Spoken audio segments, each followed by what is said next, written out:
Halo semua, salam sejahtera Malaysia. Selamat datang ke channel Fels Lifestyle. Ini satu lagi isu ataupun satu lagi berita yang pasti mengejutkan kepimpinan PAS. Karena ini menyebut pecat dulu menteri besar di negeri dikuasai PAS. Berkaitan dengan isu banjir, akhirnya ada beberapa pemimpin besar politik Malaysia telah mengeluarkan pandangan. Menurut kenyataan, Setpol Menteri Besar Selangor dalam satu perkongsian daripada Malaysia kini, isu banjir, pecat dulu Menteri Besar di negeri dikuasai PAS, kata Setpol MB Selangor. Makna kata, kalau nak pecat semua Menteri Besar di negeri yang dikuasai PAS, di Kelantan, di Kedah, di Terengganu, dan satu lagi negeri yang ditadbir oleh PAS, berkaitan dengan SG4 dengan penasihatnya adalah Tun Mahathir. Kalau benar apa yang dinyatakan oleh Setpol MB ini, adakah mereka sebenarnya tidak layak untuk memegang jawatan menteri besar itu? Di dalam perkongsian yang lain, artikel daripada Malaysia Kini bertarik 7 Oktober, Ketua Pemuda PAS Selangor bodoh sombong, kata Setiausaha Menteri Besar.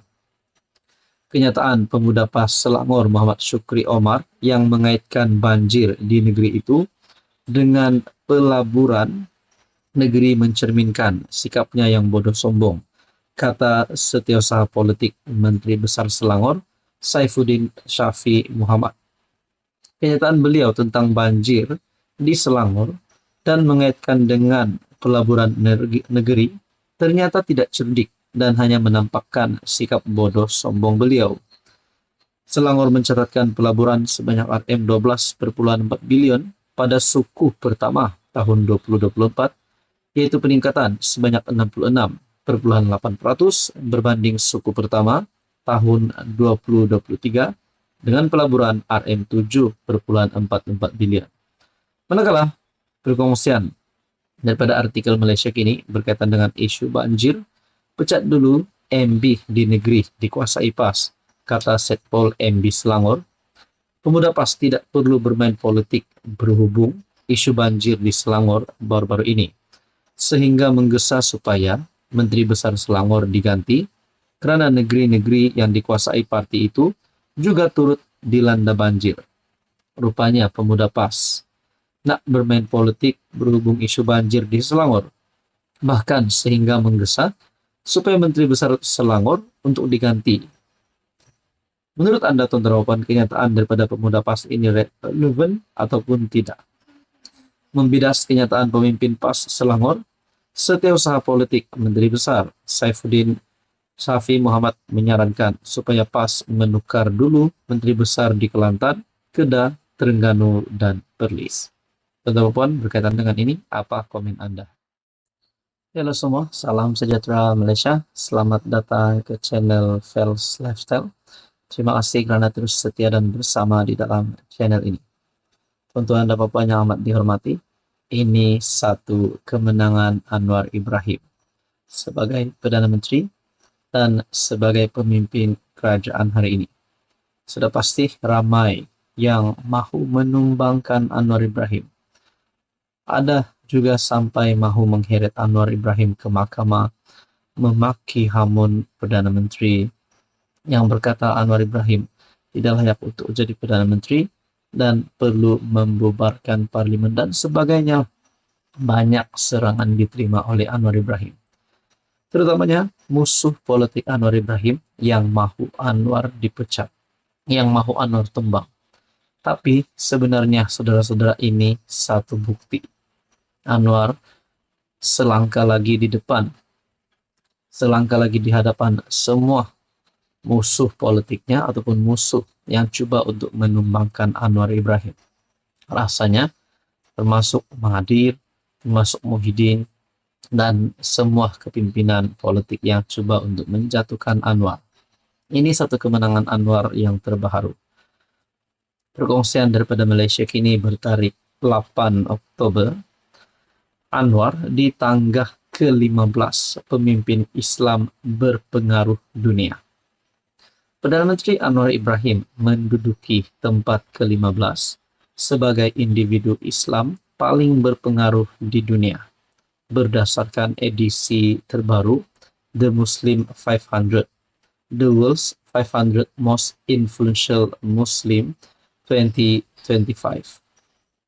Perkara itu dikongsikan Menteri Perumahan dan Kerajaan Tempatan Ngah Korming menerusi hantaran di aplikasi X yang mengucapkan tahniah kepada Perdana Menteri apabila berjaya menaikkan kedudukannya di tangga ke-15 berbanding ke-17 tahun lepas bagi kategori sama.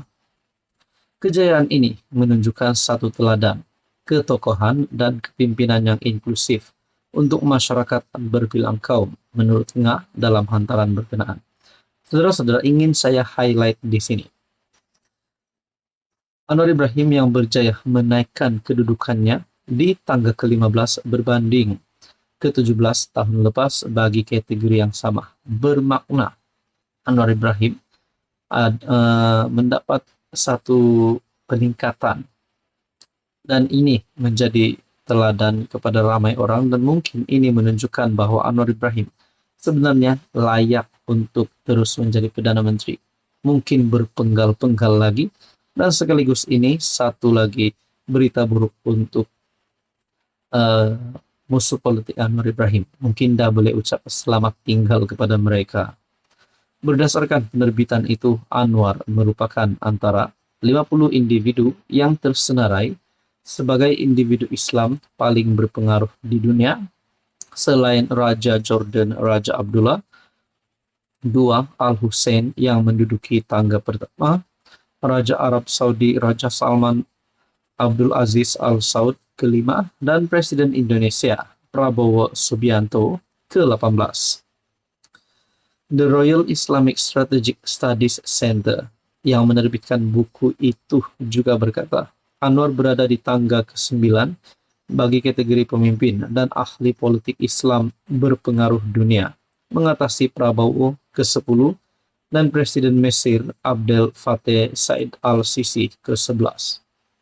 Penilaian ke atas mereka dibuat berdasarkan pengaruh masing-masing dalam membuat perubahan dari segi budaya, ideologi, keuangan, politik, dan lain-lain ke atas komuniti Islam dan juga di peringkat antara bangsa. Dalam pengenalan ringkas mengenai Anwar, penerbitan itu menyatakan Perdana Menteri lantang mengenai perjuangan rakyat Palestina dalam menghadapi kekejaman Israel. Anwar Ibrahim telah menjadi penyokong lantang hak Palestina untuk menentang pendudukan. Pertemuannya dengan pegawai Hamas, termasuk pemimpin Hamas yang dibunuh, Alairham Ismail Haniyeh, telah mendapat kritikan daripada Amerika Syarikat. Siaran media sosialnya yang menyampaikan ucapan takziah selepas pembunuhan Ismail Haniyeh telah diturunkan, yang mendorongnya untuk berkata, biar ini menjadi message yang jelas dan tidak berbelah bagi kepada Meta. Hentikan sikap pengecut ini dan berhenti bertindak sebagai instrumen rejim Zionis Israel yang menindas, menurut penerbitan itu.